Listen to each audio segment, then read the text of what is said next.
ETF index mutual funds నేర్చుకుని stock మార్కెట్లో రాణించాలనుకుంటున్నారా? వెంటనే ఈ నెంబర్కి కాల్ చేయండి. నమస్తే రమగారు. నమస్తే జయ. రమగారు, బద్ధకం, సోమర్తనం ఎలా తగ్గించుకోవాలి? బద్ధకం, సోమర్తనం రెండు వేరువేరా ఒకటేనా? కొంచెం అటు ఇటుగా ఒకటే, ఓకే, పేర్లు వేరు అంతే. సోమర్తనం అంటే ఇంకా ఎక్కువ పీక్స్ ఏమో అనుకుంటా నేను. చిన్నది బద్ధకం, ఆ, ఆ. బద్ధకం ఒక్కరవ చిన్నది, సోమవారి కొంచెం పెద్దది, నేను నువ్వు అట్లా సోమరిగా ఏ పని చేయకుండా ఉండేవాళ్ళు, ఆ, ఆ. బద్ధకంగా మనుదిన్న పెంజేరెళ్ళే నడిచేవాళ్ళు, వాయిదాలు వేయటం. సోమరిపోతులు మానేస్తారు, బద్ధకస్తులు వాయిదా వేస్తారు, Yes, yes. అంతే. కాస్త దగ్గర సంబంధమే ఉంది. ఎలా మానాలి రమగారు? బద్ధకాన్ని ఎలా మానటమే తగ్గించుకోవాలి? ఉంది జయ. ఇప్పుడు బద్ధకమో సోమరిపోతనమో ఎప్పుడు ఉంటుంది? సాగుబడి ఉంటే బద్ధకాలు సోమరిపోతనాలు ఉంటాయి. కరెక్ట్ అండి. సాగుబడి మాయ రోగాలే కొంచెం ఎక్కువగా ఉంటాయి. మన బదులు మనం మానేసిన పని ఎవరైనా చేస్తారంటే ఎందుకు చేస్తాం? మనం ఇంట్లో కూర్చుంటే మన కథ నడుస్తుందంటే కూర్చుంటాం ఇంట్లో. ఖచ్చితంగా. ఏ పని చేయకుండా ఉండలేని జాతి 50% కూడా ఉండరు మన దగ్గర. మన సమాజంలో 50% ఏ పని చేయకుండా ఉండలేను అని చెప్పేవాళ్ళు 50% కూడా ఉండరు. తప్పితే ఏదైనా మానేద్దామని చూసేవాళ్ళే ఎక్కువ ఉంటారు. నిద్ర లేవడం దగ్గర నుంచి జయ, నిద్ర లేవటం, వేసుకున్న పక్క ఎత్తటం, స్నానం చేయటం బద్ధకం. స్నానం బద్ధకం వాళ్ళు బోల్డ్ మంది ఉంటారు. అవునండి, నాకు స్నానం బద్ధకం, తలంటి బద్ధకం, ఒళ్ళు తోముకోవటం బద్ధకం, పళ్ళు తోముకోవటం బద్ధకం. పళ్ళు తోముకోవాలి, నీళ్లు పోసుకోవాలమ్మా, తప్పదు. ఒక గంట వాయిదా వేస్తారు, కూర్చుంటారు అట్లా. మనుదిన్న పెంజేరు, అదే మనుదిన్న పాము అంటారు కదా, మేము పెంజేరు అంటాం దాన్ని. సచ్చినా కదలదు అది, అటా ఉంటుంది, ఈడుస్తూ ఉంటుంది. ఆ ఈడ్చేదాన్నే బద్ధకం అంటారు. వాయిదా వేసేయటం, అక్కడి నుంచి స్నానం చేశాక తువ్వాలారేయటం బద్ధకం, బట్టలు విసిరేయటం అదో బద్ధకం, ప్రాపర్గా పెట్టడం అవన్నీ బద్ధకాలే. చదువుకున్న పుస్తకాలు సర్దుకోవటం బద్ధకం, సంచి సర్దకటం బద్ధకం, ర్యాకులు సర్దుకోవటం బద్ధకం, పెన్నుకి క్యాప్ పెట్టడం బద్ధకం. పెన్నో చోట క్యాప్ చోట ఉంటాయి. ఇవన్నీ ఇప్పుడు నేను చెప్పిన లిస్ట్, నేను 24 hours లిస్ట్ చెప్తాను నేను. మీరు దేనికి బతికిస్తారు గారు? ఏం దేనికి బతికిస్తా? 5, 6, 15, 18 ఉన్నాయి చేయాలి. ఓ మై గాడ్, అందరికీ ఉంటాయి. చెప్పండి. అందరికీ ఉంటాయి. ఉంటారు ఆ లిస్ట్ లో. బట్టలు మడత పెట్టాక ర్యాక్లో పెట్టడం బద్ధకం నాకు. ఓకే ఓకే, అలా చూస్తుంటా బయటకేసి, ఏమిట్రా దేవుడా ఇవన్నీ పెట్టాలా? అబ్బా ఇవన్నీ మళ్ళీ సర్దాలా దేవుడా అని సర్దేయడం మొదలు పెడితే ఇక చేసేస్తా.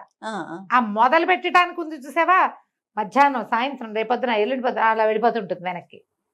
ఇప్పుడు తప్పనిసరి ప్రోగ్రామ్ వచ్చింది, అక్కడ పెట్టే ఆ బల్ల ఖాళీ చేయాల్సిందే, అందుకని ఎటాగొటా సర్దేస్తుంటున్నాం అనమాట. తప్పనిసరి అయితే ఏ పని అయినా చేస్తాం. ఎవరైనా మనిషికి ఒక బద్ధకం ఉంటుంది జయ. అయితే చెప్పా కదా, 2, 3, 4, 5, 6, 18 అలా అందరికీ ఉంటాయి. అవును, తప్పనిసరి అయితేనే పనిచేసే వాళ్ళు కొంతమంది ఉంటారు కదా. ఇప్పుడు నీ సంగతి చెప్పు, నాది నేను చెప్పేశాను. అక్కడి నుంచి అలాంటి పనుల దగ్గర నుంచి పెద్ద పెద్ద పనుల వరకు కూడా బద్ధకాలు ఉంటాయి. నేను ఆ టైంకి ఏదైనా పుస్తకం చదువుకుందాం, ఎందుకు పుస్తకం మొదలు పెడితే పుస్తకానికి మాత్రం బద్ధకం ఉండదు ఎట్టి పరిస్థితుల్లో. అది మీకు ఇష్టం, మీ ఫేవరెట్. ఇవన్నీ మానేసి ఉంది చదివేసి తర్వాత ఇది పూర్తి చేశాక ఆ పని చేద్దాం అనుకుంటాను నేను. నీ సంగతి? నాకు హాస్పిటల్కి వెళ్ళటం బద్ధకం రమ్మగారు. అందుకే జ్వరం వచ్చి బాగా ఎక్కువ వచ్చేదాకా ఊరుకుంటా. మీతో 4 తిట్లు తిన్నాక అప్పుడు వెళ్తా. ఇంట్లో తిడతానే ఉంటారు, ఫస్టే వెళ్ళిపోతే తొందరగా తగ్గిపోతుంది కదని. అది పీకల దాకా తెచ్చుకుంటా. ఒక మందుతో పోయేదానికి కోర్సు అది చాలా బద్ధకం రమ్మగారు. అందరితో తిట్లు తింటా. ఈ విషయానికి మాత్రం ఇది మార్చుకోవు నువ్వు, నేను మార్చుకుంటున్నా. మీతో తిట్లు తింటా, ఇంట్లో తిట్లు తింటా, డాక్టర్ కూడా తిట్లు తింటా. అది మధ్యలో నాకు కూడా వేస్తారు 2 లక్షలు. నువ్వేదో జయాకి సలహా చెప్పావా అని అడుగుతారు. నన్ను అడుగుతారు, మీ మేడంకి చెప్పారా, ఏం చెప్పారా, ఆవిడ ఆగమన్నారా, ఎలాంటి సలహాలు తీసుకుంటున్నారు మీరు? అట్లా అది నాకు చాలా మేజర్ బద్ధకం రమ్మగారు. మార్చుకోలేకపోతున్నాను. ఇప్పుడు నేను చూడు, నేను బట్టలు సర్దటం మానేస్తే వచ్చిన కొంపమురికి ఏం లేదు, నువ్వు మందేసుకోవడం మానేస్తే చాలా కొంపమురు, చాలా పెద్ద ఇబ్బంది కదా. అలాంటివి పెట్టుకోకూడదు. బద్ధకం తగ్గించుకోవాలంటే జయ, మనకి లోపల నుంచి ఒక వాయిస్ ఉండాలి, ఒక టైం టేబుల్, దాని ప్రకారమే పనిచేయాలి. టైం టేబుల్ని మీరకూడదు. ఒక 10 నిమిషాల స్ట్రెచ్ తీసుకోవచ్చు, ఒక గంట, ఒక పూట. రోజుల స్ట్రెచ్లు తీసుకోకూడదు. అవును, పొద్దున వెళ్ళకపోతే సాయంత్రం వెళ్ళాలి హాస్పిటల్కి. అవును, రేపో ఎల్లుండో అవతల ఎల్లుండో అది పెట్టుకోకూడదు. సర్దేది పని చేతిలో చేసేయాలి. తర్వాత అన్నామంటే గోడ మీద రేపు రాసుకోవటమే అది. అంతే. ఆ తర్వాత ఒక గంట, ఒక 2 గంటలు, లేదా ఈ పర్టికులర్ పని అయ్యాక ఆ పర్టికులర్ పని చేస్తా అని పెట్టుకోవాలి. ఇది మీరు పిల్లల్లో కనుక బద్ధకాన్ని కనుక అబ్జర్వ్ చేస్తే చాలా బలవంతంగా ఎర్లీ ఏజ్లో 12 లోపల పోగొట్టేయండి. 12, 13 తర్వాత ఇక టీనేజ్ వల్ల 1,00,000 వస్తాయి. అవును, మురుగులు బద్ధకాలు. ఈ ఒరిజినల్గా సహజంగా ఉండేది కొంత ఉంటుంది కదా, అది యాడ్ అయ్యిందా ఇక అసలు వాళ్ళని మార్చలేం మనం. ఇక వాళ్ళ జీవితాంతం అనుభవిస్తారమ్మా దాన్ని. ఇబ్బంది కదా రమ్మగారు, చాలా ఇబ్బంది. బద్ధకం చాలా ఇబ్బంది కలిగించే వ్యవహారం. జిమ్కి వెళ్ళటం బద్ధకం, ఎక్సర్సైజ్ బద్ధకం, వాకింగ్కి వెళ్ళటం బద్ధకం, నీకు మందు వేసుకోవటం బద్ధకం, డాక్టర్ దగ్గరికి వెళ్ళటం, శుభ్రంగా ఉండటానికి బద్ధకం, అవును, ఇల్లు శుభ్రంగా ఉంచుకోవటానికి బద్ధకం, తమ వస్తువులు వాటికైనా సరే బా కొనాలి, చూడాలి, చెయ్యాలి. ఎవరు చేస్తారు ఇవన్నీ? ఎవరు చేస్తారేమిటి? నీ జీవితం నీ బదులు గాలి ఎవడైనా పీల్చుకుంటాడు? నువ్వే పీల్చుకోవాలి కాదు మరి. అసలు ఈ ధోరణే మార్చుకోకపోతే కనుక ఇవి అనారోగ్యాలకి దారి తీసే ప్రమాదం ఉంది. నీకు ఎక్సర్సైజు, వాకింగ్ బద్ధకం అయితే బెస్ ఆటోమేటిక్గా వచ్చేస్తారు.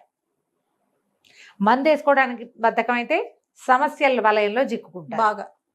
ఈ రోజువారీ ఇల్లు వాకిలి సవరించుకోవటాలు, అలా మీ పుస్తకాలు మీరు సర్దుకోవటాలు అలవాటు లేకపోతే ఉద్యోగాలు చేసే కాలంలో భలే అవస్థ పడతారు. మనం ఏం చేస్తామంటే ఎండాకాలం అది వస్తే పిల్లల్ని నిద్ర లేపకుండా వదిలేస్తాం. అవును, పడుకొనిస్తాం, బాగా పడుకొనిస్తాం. పోన్లే పడుకొనిలే, ఎండాకాలం అయ్యాక స్కూళ్ళకి రోజు పరిగెత్తాలి కదా అనుకుంటాం. ఈ పిల్లల్ని పడుకోబెట్టాలనే పాయింట్ అసలు ఎందుకు వస్తుందో అర్థం కాదు. ఎండ అయితే అన్నం తింటాం మానేస్తున్నామా మనం? ఎందుకు రాత్రి పెందరాళ్ళే పడుకోవడం, పొద్దునే పెందరాళ్ళే ఎందుకు లేవరు? హాయిగా ఆడుకుంటారు కదా చల్లబాటు వేళ. అవును, పిల్లలకి ఆరోగ్యానికి మంచిది కదా. అందుకని మీరు పిల్లల్ని బాగా పడుకొనిద్దామన్న కాన్సెప్ట్ని వదిలిపెట్టేయండి. పొద్దున లేచి చింతపిక్కలు ఆడుకుంటారు, హాయిగా కూర్చుని ఏదో ఒకటి ఆడుకుంటారు, వేళకి తింటారు. మీరు పొద్దుటి పూట కనుక పిల్లల్ని ఇది ఆలోచించండి, బాగా పడుకొనిస్తే మార్నింగ్ బ్రేక్ఫాస్ట్ స్కిప్ అయిపోతుందా? అవును. ఏమిటి పిచ్చి నిద్ర కోసం తిండి మానుకుంటారా ఎవరైనా? పైగా ఆ ఒంటికి అలవాటైన పొద్దున్నే లేచే క్రియని ఈ 2 నెలల్లో మీరు చెడగొట్టేయటల్లా, తద్వారా ఆరోగ్యం పాడవదు. అదే మంచి ఆలోచన కాదమ్మా. లేపాలి, 1 గంట లేటుగా లేపండి కనీసం, ఇంకో గంట పడుకొని అంతే. ఈ మధ్యాహ్నాలు లేవటాలు, పొద్దున్న బ్రేక్ఫాస్ట్ పోతుంది, లంచ్కి దగ్గర అయిపోతారు, పిల్లలు సమ్మర్ అయ్యేసరికి లావెక్కుతారు. అలా కూర్చుని ఉండటం వల్ల ఏమో అదంత తెలివిగల పని కాదు. బద్ధకాలని చిన్నతనాల్లో పోగొట్టుకోవాలి. మీరు పెద్దవాళ్ళు అయ్యాక, నా ఏజ్కి వచ్చాక కూడా, ఇప్పుడు మేనోపాజ్లో బద్ధకం వస్తుంది, చేయబుద్ధి కాదు. మీరు ఏదైనా బద్ధకం అనిపించింది అనుకోండి, ఏం చేస్తారమ్మ గారు దాని నుంచి బయటపడాలంటే? ముందు అలాగే చాలాసేపు కూర్చుంటాను జయ. నాకు సాయంత్రం పూట ఇంట్లో ఎవ్వరూ ఉండరు. నేను ఇక్కడి నుంచి ఈవినింగ్ వెళ్ళేసరికి నేను ఒకదాన్ని ఇట్లా అంతే దేవుడా అని కూర్చుంటాను. ఏదో చూస్తా కాసేపు. పని కూడా స్పీడ్ గా ఏమి ఉండదు. అప్పుడు ఏం పని ఉంటుంది? ఇంకా వంటలు టిఫిన్లు హడావిడంతా 8:30 తర్వాతే. కాఫీలు టీలు వ్యవహారం లేదు, నాకేం టీ ఎక్కర్లేదు, నేను ఎవరికి ఇవ్వక్కర్లేదు, ఎవరు ఉండరు. కూర్చుంటాను. కూర్చున్న తర్వాత నన్ను నేను లాక్కుంటాను చేయ. పుష్ అండ్ పుల్ అని ఒక ట్రైన్ ఏదో ఉంది, దాన్ని గుర్తు తెచ్చుకుంటుంటాను. నేనే పుష్ చేయాలి, నేనే పుల్ చేయాలి. 1 గంట అలా ఒంటిని బద్ధకంగా ఉండనిస్తాను నేను. పని చేసాం పొద్దునుంచి, మనం ప్యాంపర్ చేసుకోవాలి. చాలా పని చేసావు, ఏం చేయక్కర్లేదు, కాసేపు కూర్చో, ఎవరితో నా ఫోన్లో మాట్లాడతాను. ఫోన్లో మాట్లాడుతూ పని చేస్తాను జయ, నాకు బాగా అలవాటు అది. రాత్రిపూట ఫోన్లో మాట్లాడుతూ సాయంకాలపు కూర, రొట్టెలు, అన్నము, స్టవ్ తుడిచేయటము, అన్ని పనులు అయిపోతాయి. అన్ని పనులు ఫోన్లోనే చేసేస్తాను నేను. మాట్లాడుతుంటే పని చేసేస్తాను. ఈ పుష్ పుల్లు మనని మనం చేసుకోవాలి. ఎప్పుడో ఏదో ఊరు వెళ్ళాం, వైజాగ్ ఏదో, తిరిగి వచ్చేటప్పుడు ట్రైన్ తమాషాగా ఏంటో ముందుకి వెనక్కి ఏంటంటే పుష్ అండ్ పుల్ మెషిన్ అట, ఇంజిన్ పుష్ అండ్ పుల్. నేను అదే అనుకుంటా. అప్పుడు ఏం చేస్తా, ఎవరితోటైనా ఫోన్ పెట్టుకుంటాను. సాయంకాలం పొద్దునంతా ఎవరితో, ఇప్పుడు వచ్చిన కాల్స్ అందరినీ సాయంత్రానికి వాయిదా వేస్తాగా, వాళ్ళు ఎవరో ఒకళ్ళని తీసి అప్పుడు లేచి పని చేయటం మొదలు పెట్టా. పని అయిపోతుంది, వీళ్ళతో మాటలు అయిపోతాయి, చేసేస్తాను. ఒకసారి 1 గంట సేపు మనం బద్ధకంగా ఉండొచ్చు, అంతకంటే కాదు. ఏ పనులు రేపుకి వాయిదా వేయబోకండి. ఇవాళ చేయవలసింది ఇవాళే, రేపు చేయవలసింది ఇవాళ చేయవలసింది ఇప్పుడే. డూ ఇట్ నౌ అని పెట్టుకోవాలి. ఇప్పుడే చేసే మొదలుపెట్టు. కనీసం సగం సర్ది వదిలిపెడితే, కిచెన్ ఉంది సగం సర్ది వదిలిపెడితే కంగాళీగా ఉంటుంది. చచ్చినట్టు చెయ్యొద్దు, ఖచ్చితంగా చేయాల్సి ఉంటుంది కదా. హెడ్డింగ్లు పెట్టుకోండి అని చెప్తుండే వాళ్ళు మా చిన్నప్పుడు. వ్యాసాలు రాయాలి, రసాలన్నిటికీ హెడ్డింగ్లు పెడితే హెడ్డింగ్ కనపడుతుంటుంది, అది మీరు పిలుస్తుంది. అవును.